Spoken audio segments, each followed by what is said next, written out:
Hi, I'm Jamie Harnish, Toronto Real Estate Navigator with Bosley Real Estate.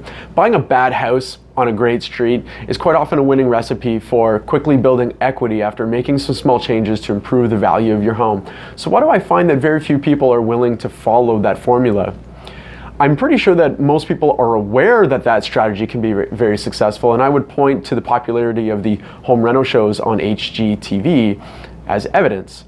But a trend that I'm noticing among a lot of my first-time home buyers, not necessarily age-specific, but just people who are looking to buy a home, a property for the first time, is that they lack the ability to deal with a property that is a bit of an ugly duckling, if you will. I think there are two factors at play that I want to speak about today.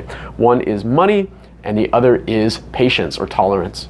Right away, money is a huge factor. The Toronto market is really expensive to buy a home in, and it's the only municipality that has a second land transfer tax, so it makes things very expensive, especially for first-time home buyers. There are plenty of buyers who need to buy a property that's a little more move-in ready because they lack the capital to be able to make cosmetic changes in a property that might be considered a little bit on the ugly side. But what I'm finding is that a lot of the buyers that I'm working with have the ability, they have the money to buy a property that needs some cosmetic changes, but they're not willing to, and that leads us into the patience or the tolerance factor. I'm getting the sense over the past number of years that buyers are becoming less and less okay with purchasing a property that's not fairly close to turnkey ready. It might have ugly bathrooms, or the decor might be fairly dated. The kitchen, while functional, might have linoleum tile on the ground and may not have stone countertops or really nice new cabinetry or something to that effect. The living space and the dining space might not be cute or charming or very aesthetically appealing.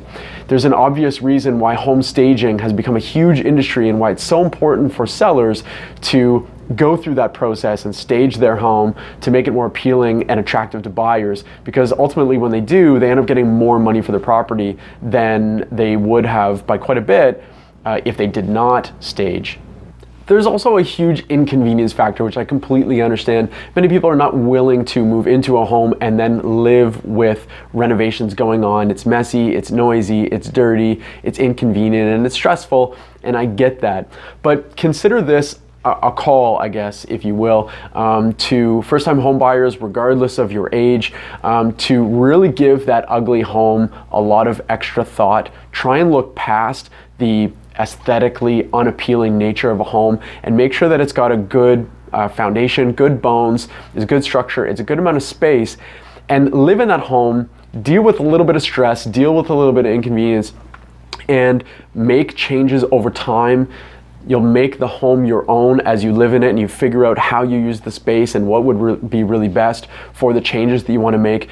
I think buying a home that is an ugly duckling on a great street is a great way to get a good home at probably a pretty big discount, and down the road, ultimately when you become a seller of that home, you'll end up being a huge winner because you'll have put a lot of changes and increased the value greatly of that property, and what you sell for, hopefully, assuming that the market all goes well with the market, but what you sell for and what you bought for minus all the expenses and the changes will be a huge difference, and you'll come out a big winner at the end of the sale. So hopefully you found that helpful, and please be on the lookout for the next couple of videos that are coming up before the end of the summer, and have a great day and hope to see you next time. Take care.